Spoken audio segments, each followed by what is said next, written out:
I'll show you all the ways of how can you follow someone on Threads app by Instagram. Make sure to watch this video to the very end so you won't make any mistakes. So basically we can easily open our Threads app, and as you can see we'll come to this page where we can find a lot of threads.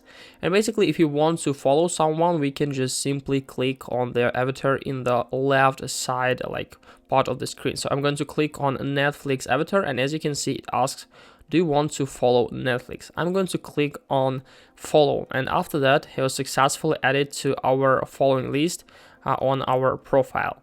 So it's definitely one of the ways. And what if you want to find someone? We can click on search in the bottom of the screen on the second icon, and you can find a lot of celebrities here. And if you want to follow, for example, our friend, we can just simply search for them through search bar in the top of the screen. So we can input someone, for example, right up here. And it's pretty cool because we can add our friends.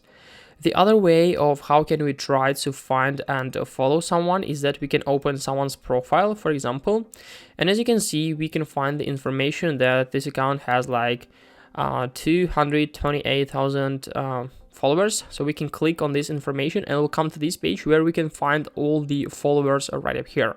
So we can click on this list and we can search for someone in the top of the screen, or we can try to follow someone through this list here. And it's definitely pretty cool because in this way we can find someone from followers list. Also we can go to following and we can find all the accounts this guy follows, and we can also follow them from this page. If you want to know someone's username or something like this, you can try to contact your friends through Instagram or WhatsApp or other social medias, and they will be able to basically send you their username. Also, when you're creating your account, you can find accounts from Instagram and you can follow them while creating the account. Hope this video helped you out. Leave a like, subscribe, and goodbye guys.